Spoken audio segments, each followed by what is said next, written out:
Olá IPCA, hoje é quinta-feira, dia 16 de outubro de 2014. Nós estamos juntos há 781 dias lendo a Bíblia e hoje leremos os capítulos 9 e 10 do livro do profeta Zacarias. Se você tem acompanhado o estudo do livro, você já percebeu que dos capítulos 1 a 6, Isaías recebeu 8 visões que encorajavam o povo a trabalhar na reconstrução do templo. Era um jeito diferente de fazer o mesmo serviço que Ageu. Ageu fez profecias encorajando e mandando o povo trabalhar, condenando o pecado do povo. Zacarias trouxe visões em relação a esse assunto.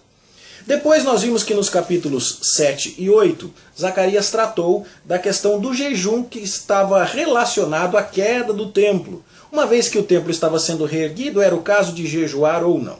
Desta forma, dos capítulos 1 a 8, nós temos assuntos em Zacarias que estão diretamente relacionados à reconstrução do templo. Esta é a parte do livro em que as profecias são claramente datadas. Todas elas mencionam o ano do governo de Dario, o persa, em que foram proferidas, e as profecias desta primeira parte do livro, capítulos 1 a 8, embora sejam bem divididas, de 1 a 6 visões, de 7 a 8 jejum, essa primeira parte do livro fala de coisas bem relacionadas à época de reconstrução do templo, que é um período curto de tempo, já que o templo foi reconstruído em 4 anos de trabalho.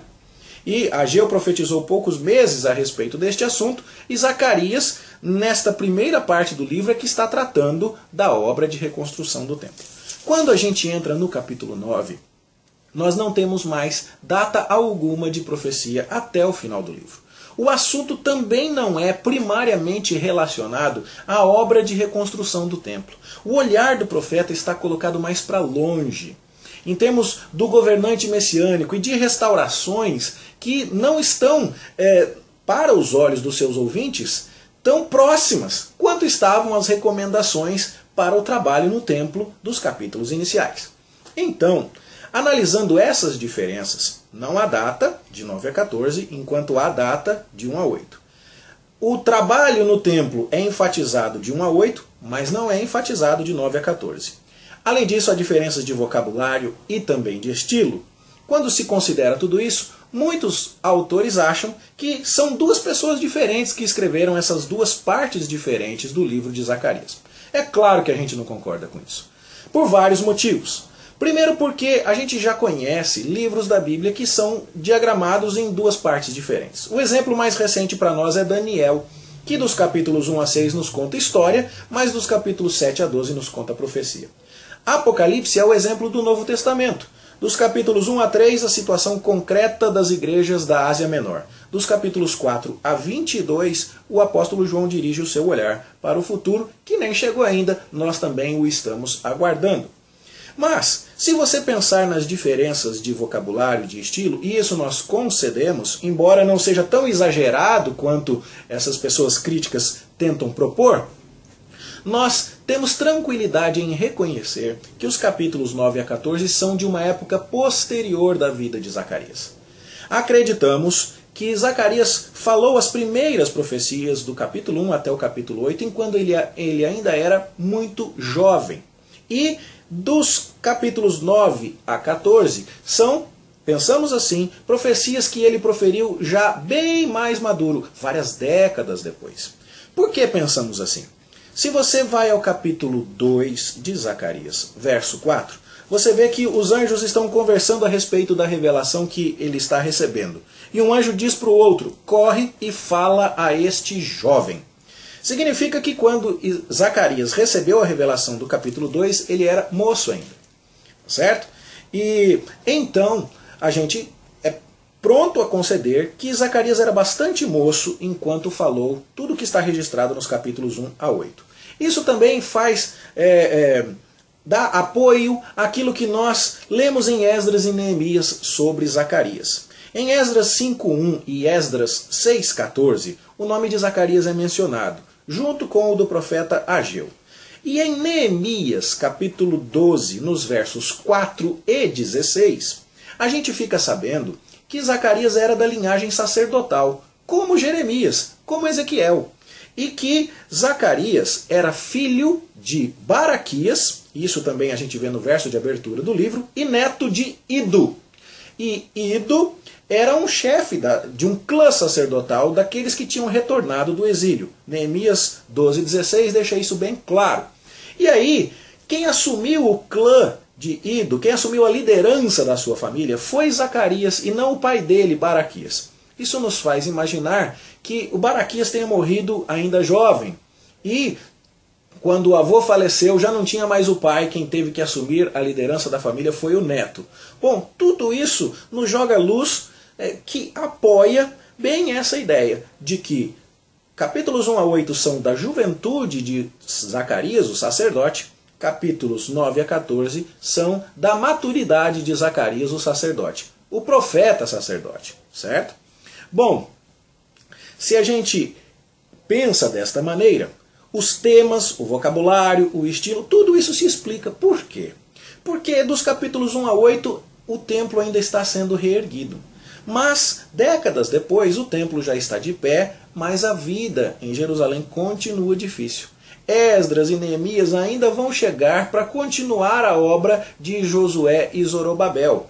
Esdras como sacerdote no lugar de Josué, Neemias como governador no lugar de Zorobabel. Ainda haverá muita coisa a ser feita e a gente sabe disso, porque a gente parou a leitura de Esdras lá no capítulo 6 para ler Ageu, Zacarias, ainda vamos ler Esther na semana que vem, e todas essas coisas acontecem entre os capítulos 6 e 7 de Esdras e nos mostram então que depois do começo da obra de reconstrução até o seu término, houve um intervalo bem grande. A cidade levou cerca de 100 anos para ser completamente reconstruída. E, então, os capítulos 9 a 14 de Zacarias são de um período do meio para o fim desses 100 anos. Quando agora Deus continua encorajando o seu povo, mas convidando-os a olhar ainda mais para frente. Muita restauração já aconteceu, mas ainda tem muita coisa para acontecer. Tá certo? Bom, se a gente pensa nisso, vamos examinar o que diz o capítulo 9. O capítulo 9 diz que há uma sentença pronunciada pelo Senhor contra Damasco, contra Tiro, contra Sidom. Essas cidades estavam ao norte do território de Israel, território de Judá. Depois, Deus descendo por ali, passa por Gaza, por Ecrom e Asdod, territórios dos filisteus que estavam a oeste da terra marcada para o povo de Deus. Isso mostra então que Deus está fazendo juízo sobre os seus inimigos. O verso 1 diz claramente que Deus põe os olhos sobre os homens e sobre todas as tribos de Israel. Ele enxerga de jeitos diferentes os inimigos e os escolhidos. E ele vem trazendo juízo sobre as cidades. O tema de Deus salvando o seu povo e condenando os inimigos do seu povo não é novo para nós e no estudo dos profetas de forma alguma. E o que nós temos nos faz lembrar daquilo que a gente leu lá em Ezequiel 26 a 28, por exemplo, onde se fala claramente da campanha de Nabucodonosor contra a cidade de Tiro. Vale a pena você dar uma olhada lá naquele vídeo para você se lembrar que Nabucodonosor ficou 13 anos atacando a cidade de Tiro. Foi uma conquista muito penosa, porque aquela cidade tinha uma ilha onde ela se refugiava e se protegia muito bem. No entanto, a gente lê pela história que Alexandre o Grande conseguiu dominar Tiro no ano 333 a.C. E se a gente pega a hipótese de que o Zacarias escreveu isso um pouco mais tarde, se a gente junta isso com o fato de que no versículo 13 Zacarias está falando especificamente da Grécia, e se a gente estuda um pouquinho mais de história e sabe que os persas tentaram muito vencer os gregos, mas não foram conseguindo, e o filme 300 de Hollywood mostra isso, quando Xerxes quer atacar os espartanos e não consegue vitória estrondosa como imaginava, a gente então consegue bem entender o que está acontecendo aqui. Já depois do templo construído, ainda embaixo de dificuldade, com o Império Persa tentando vencer os gregos, tentando estimular o povo a seguir confiando em Deus e trabalhando no restante da restauração que ainda era necessário realizar, Zacarias está convidando o povo a pensar que Deus vai destruir os seus inimigos. E os inimigos que despontavam agora já não eram tanto os persas.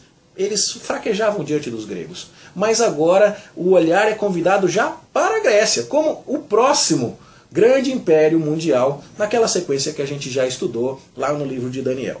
Quando os gregos de fato vieram e cumpriram essa profecia, Alexandre o Grande fez isso que é narrado no início do capítulo 9. Ele veio do norte e veio tomando tudo. Foi Damasco, foi Adraque, foi Tiro, foi Sidom, foi Ecrom, Gaza, Asdod. Foram os territórios dos inimigos do povo de Deus que foram sendo vencidos. Do mesmo jeito que usou Nabucodonosor para fazer o seu juízo no mundo, Deus está usando Alexandre o Grande para fazer o seu juízo. E Zacarias convida todo mundo a olhar para isso e crer na restauração futura. Assim, é dito no final do verso 7 que dessas nações haveria um restante para Deus, que seriam como jebuseus. Os jebuseus eram os habitantes da cidade de Jerusalém antes que Davi a conquistasse. E muitos deles foram absorvidos no meio do povo de Deus. O jebuseu mais famoso foi o Araúna, aquele que vendeu aquela eira, aquele lugar de trabalhar os cereais, né? Para que Davi construísse na eira de Araúna o templo, que acabou sendo o primeiro templo, o templo de Salomão. Bom, se os jebuseus foram incorporados no povo de Israel, como Araúna o foi, e as nações que estavam sendo julgadas por meio de Alexandre deixariam um restante que seria tratado como jebuseu, fica aqui claro outro tema que é muito comum nos profetas. Quando Deus executar o seu juízo sobre o mundo, mesmo das demais nações, ele vai tomar para si alguns que serão incorporados à nação dos verdadeiros israelitas. Esse sou eu, esse é você. Tá certo? Bom, esse é, em suma, o sentido dos versos iniciais do capítulo 9. É preciso muita bagagem histórica, contextual para entender isso, mas se você vem acompanhando o nosso estudo, eu creio que você não terá maiores dificuldades. Aí, a partir do verso 9, vem aquela descrição do governador messiânico esperado, do rei de Cristo. E você conhece bem isso porque os evangelhos vão citar esta passagem, repetindo-a expressamente. Jesus vai chegar, né, o rei messiânico, vem numa jumentinha, né, num jumentinho cria de jumenta. E essa ideia é porque o governador, o rei messiânico, já terá conseguido obter paz. E ele então vai ter uma montaria que não é um cavalo mais apropriado para a guerra, mas uma jumenta, um jumento, um animal que tem um trotar mais manso, que é preferido pelos reis nos tempos de paz. Quando Davi quis mostrar que Salomão era o seu descendente, escolhido por Deus para reinar, ele colocou Salomão numa jumenta e fez Salomão desfilar diante dos israelitas. A gente lê isso lá no livro dos reis. E então Deus está dizendo que o governador, o rei messiânico, ele vem em paz. Ele vai trazer a paz porque os inimigos terão sido destruídos, como a gente viu no início do capítulo 9. Assim, o verso 10 fala que os carros de Efraim, os cavalos de Jerusalém, os armamentos do povo de Deus vão ser destruídos, o arco de guerra também. Do mesmo jeito que a gente lê lá em Isaías 9,5, que o maravilhoso conselheiro, Deus forte, o príncipe da paz, vai queimar no fogo as roupas próprias da guerra. Tá certo? E ele vai dominar. Verso 11 diz que por causa do sangue da aliança, né, do pacto de sangue que Deus tem com o seu povo, Deus vai resgatar os seus cativos, vai trazer aqueles que eram prisioneiros e que esperavam pela restauração de volta para a terra prometida e vai dar a eles em dobro daquilo que lhes havia sido tirado. É o cumprimento de Deuteronômio capítulo 30, versos 1 a 5. Deus disciplinaria o seu povo espalhando-o pelas nações, mas depois ao trazê-lo de volta lhe daria o dobro. É o que a gente já vive nos tempos do Novo Testamento. Nós somos o povo que Deus está reunindo dentre as nações e temos bênçãos dobradas em relação à antiga aliança, porque conhecemos o cumprimento destas promessas, a inauguração desse reino, já sabemos quem é o rei que veio montado na jumentinha. Então, é dito que essa restauração será feita de tal forma que os filhos de Judá seriam um arco na mão de Deus, e contra os filhos da Grécia eles prevaleceriam. Ou seja, nenhum inimigo vai vencer o povo de Deus. E a Grécia, a gente já falou sobre ela aqui, representa a extensão de todos aqueles que, embora servissem aos planos de Deus em alguma medida, se colocavam também debaixo do julgamento divino. É um tema que você já conhece. Isaías 10 fala que a Assíria era um machado nas mãos de Deus, mas se gloriou contra aquele que com ele cortava. Jeremias chama a Babilônia de um martelo na mão de Deus, mas também diz que a Babilônia seria condenada. A Grécia que faz o serviço de Deus na parte inicial do capítulo 9, mas ela também será julgada. Então isso não é novidade para nós. E o julgamento que é tido em perspectiva aqui na parte final do capítulo 9, fala de Deus vindo com os redemoinhos do sul. Isso fica bem interessante porque no início do capítulo 9, o julgamento de Deus, que a gente entende ser trazido por Alexandre, vem do norte. E aqui, o julgamento de Deus contra a Grécia vem do sul. E a ideia de que Deus do norte e do sul ele está protegendo o seu povo e destruindo seus inimigos de todas as direções. Tá certo? As expressões finais do capítulo 9 são um pouco complicadas de entender, então vale um certo comentário. Deus vai proteger o seu povo de tal forma que eles vão devorar os fundibulários. Fundibulário é o lançador de funda. E aqueles que então se atrevem a atacar o povo de Deus serão devorados. Eles vão beber o sangue do inimigo. Como? Como se enchem as bacias do sacrifício e como ficam ensopados os cantos do altar. Quando você matava um animal para sacrificar, você recolhia o sangue dele na bacia e com o dedo aspergia esse sangue nos chifres do altar do holocausto para dar a prova para Deus de que aquele animal tinha morrido. O sangue dele era a prova da sua morte. Bom, a ideia de que as nações inimigas de Deus são um sacrifício para Deus também já nos foi apresentada, principalmente em Isaías. E então a gente vê aqui a ideia de que os inimigos de Deus serão sacrificados e que o povo de Deus terá esse sangue nas suas mãos. O povo de Deus será triunfante, será vitorioso. Porque a bondade de Deus é grande e então o povo vai florescer em Jerusalém. Os jovens vão florescer como cereal e as moças o cereal vai fazer os jovens florescer, de bem alimentados que estarão. E as moças, com o vinho que tomarão, também florescerão. Haverá paz, haverá tranquilidade em Jerusalém, moços, donzelas, não é? Depois que a cidade for restaurada. Bom, assim o capítulo 9, que era o mais difícil, está explicado. O capítulo 10 é um pouco mais fácil. E convido o nosso olhar para as bênçãos de Judá, de Israel, no futuro. Zacarias fala aqui que Deus vai mandar chuvas serôdias. São aquelas chuvas que caem entre março e abril e que amadurecem os cereais para a colheita. E que Deus vai então fazer a chuva cair no seu tempo certo. E Ele vai abençoar o seu povo. Não serão os ídolos mencionados no capítulo 2. Quem falou em ídolos correu atrás de mentiras, correu atrás de sonhos enganosos, recebeu consolação vazia. Quem correu atrás de pastores indignos, e Jeremias fala muito disso, não é? De reis que não levaram o povo em adoração ao Senhor, sofreu. Mas, diz o verso 3, que o Senhor dos Exércitos vai cuidar do seu rebanho. Para que ele não ande atrás de ídolos, para que ele corra atrás de quem realmente manda a chuva no tempo certo, para que ele corra atrás de quem realmente pode protegê-lo. E é de Judá, que diz o verso 4, que vai sair a pedra angular. Vai sair de Judá o governante messiânico, Jesus Cristo, aquele que vem montado na jumentinha.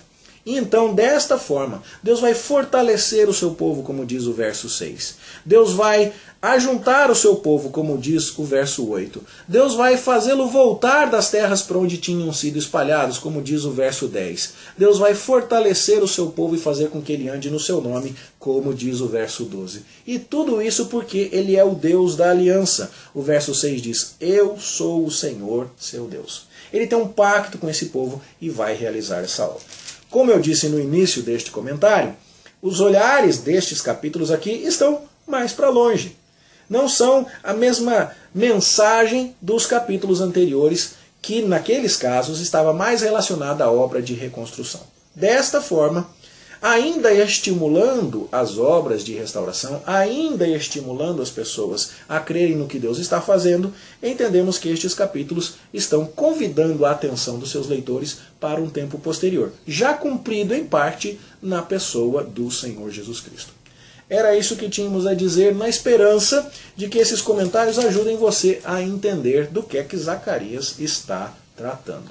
Minha esperança é que você tenha uma boa leitura, que este comentário te ajude em seu estudo e que, ao estudarmos essas coisas tão lindas, nós tenhamos segurança de que prosperaremos debaixo do nosso governante justo, santo, pacífico, a pedra angular que vem de Judá, o rei que chegou montado na jumentinha. Estamos olhando para ele e estamos aguardando o cumprimento de parte dessas profecias, que em parte também já foram cumpridas. Que essa certeza nos console e que nos estimule a prosseguir no estudo da Palavra de Deus. Era isso que tínhamos para hoje. Tenha você um bom estudo, uma boa leitura. Amanhã a gente se encontra para prosseguir, se Deus nos permitir.